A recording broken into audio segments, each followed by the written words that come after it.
everyone and welcome back po sa aking YouTube channel. And for today's vlog, so let's check po this bagong loan application na nakita ko. And tignan natin guys kung legit for real siya. Kasi 10,000 pesos daw po yung kanyang ino-offer sa mga bago pa lang mag-a-apply sa kanyang loan application. Ito po ay bagong-bago kasi meron pa lang siyang 271 ratings at 4.9 stars. So under siya guys ng UCPB CIF Finance and Development Corporation. And dito nga sa kanyang ads, no, apply in just a few steps, no complicated paperwork. So sign up ka lang, add basic details, and credit approve na daw agad dito kay UC Peso. So dito apply anytime, anywhere. So chine-check nila yung iyong credit score. And then siguro yun yung magiging basehan nila kung ikaw ay ma-approve ka agad-agad. So dito guys, sa ads pa nila, no collateral required. So nakikita mo naman dyan na 10,000 nga yung offer na meron daw 180 days. So check natin no kung gaano katotoo yung mga ads niya. And nakalagay pa dito guys na high approval rate. So instant cash daw itong si UC Peso. Kaya kung ikaw dyan ay naghanap ng pwedeng utangan online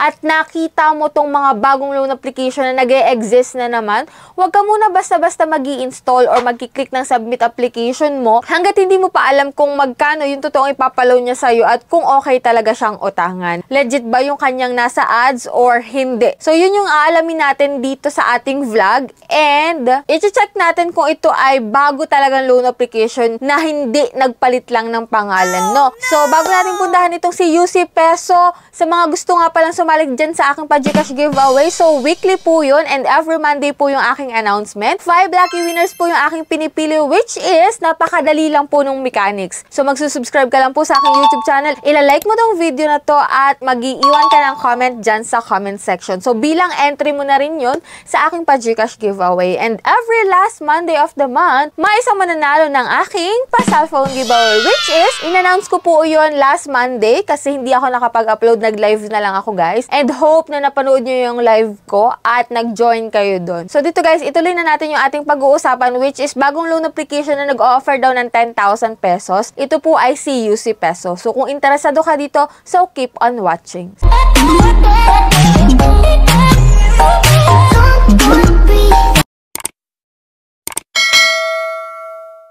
So disclaimer na hindi po tayo agent or promoter ng kahit anong loan application na feature natin dito sa ating channel. So hindi naman po porket binilag natin siya is nire-recommend ko na kayong umutang na lang dito basta-basta. So dito guys, sisilipin ko muna siya para sa inyo. And dito sa video natin, malalaman mo kung go ka pa rin dito or hindi. After mo malaman kung magkano ba talaga yung pwede nilang ipautang sa'yo bilang first time na mag-a-apply dito. So yan guys, ipakita ko na sa inyo yung screen recording ng pag-loan ko sa kanya. And ito po palang si UC Peso is hindi available sa Google Play Store. Ito po ay available lamang po sa mga iOS phone or sa mga iPhone user. So dito guys, si UC Peso po, ito yung mga nakalagay sa kanyang features. Ayan, personalized financial solutions daw. Provide various repayment plans and fast loan, effortless turning dreams into reality. So, click natin guys yung let's get started. And dito nga maglalagin kayo using your active mobile number and get mo yung OTP code and click mo yung sign in. And dito guys, i-check niya kung ano yung credit score mo na or credit standing mo, no? So, sa akin guys, akin ay 651. So, below average yun. Hindi ko alam kung maapektuhan nito yung aking approval rate dito kay UC Peso. So, click natin yung apply na para malaman natin. Yan nga no, nakalagay dito, your credit score 651, below average.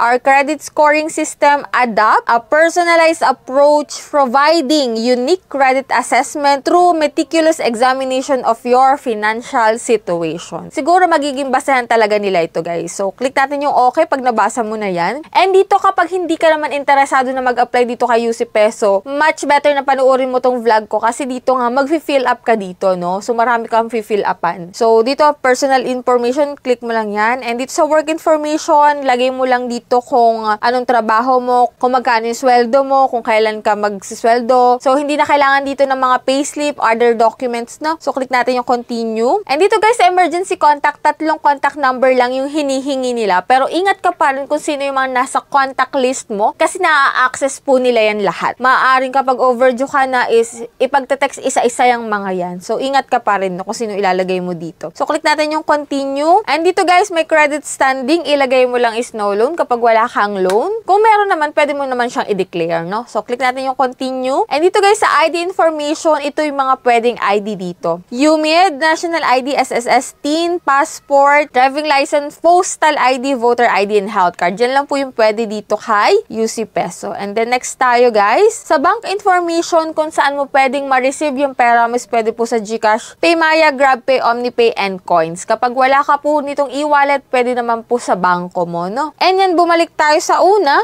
And nakalagay dito ay no more, low interest rates nga daw, and long term. So, click natin para malaman natin kasi nag-o-offer siya ng quota range na 800 to 40,000 pesos. Tapos, yung reference interest rate niya is 0.80%. And after nun, guys, dito sa loan details, pinakita niya is ito, 10,000 nga yung offer niya. Meron siyang loan tenure dito na 90 days daw. Amount to receive ko sa 10,000 is 9,992 pesos. Interest na 720 at service fee na 8 pesos. Dito pa application October 28. Due date ko daw po is January 26, 2025. Which is, hindi naman natin talaga masasabi na legit yung kanyang 90 days kasi almost sa mga bagong loan application is 7 days lang. So, wag ka po mag-expect na nakalagay dito is 90 days porket nakalagay is 90 days na agad siya. Commonly sa mga ganitong loan application na bago, 7 days lang po. Yan, no? So, may repayment plan siya dito kung paano mo siya babayaran. Pero nga, hanggat hindi natin nakikita is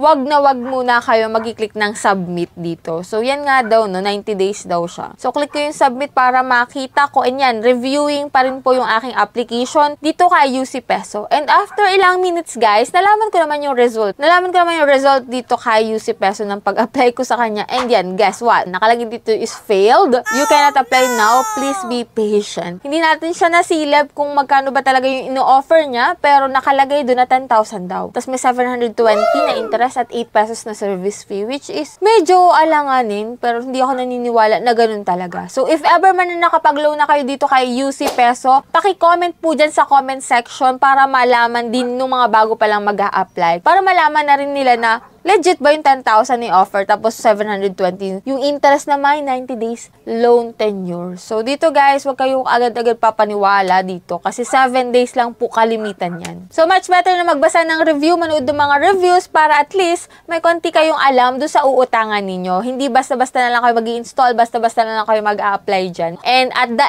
end, saka kayo magsisisi pa sa huli. Bago kayo umutang sa mga loan application, much better na may konti kayong idea sa uutangan ninyo. So, that's it. Yan lang yung meron dito kay UC Peso na bagong loan application. So, sana nagkaroon kayo ng konting idea and dito pa lang malalaman mo kung go kang i-install pa rin to or hindi na. Yan lang muna yung vlog natin for today. Kung hindi ka pa dyan nakasubscribe sa aking YouTube channel, kindly click the subscribe button.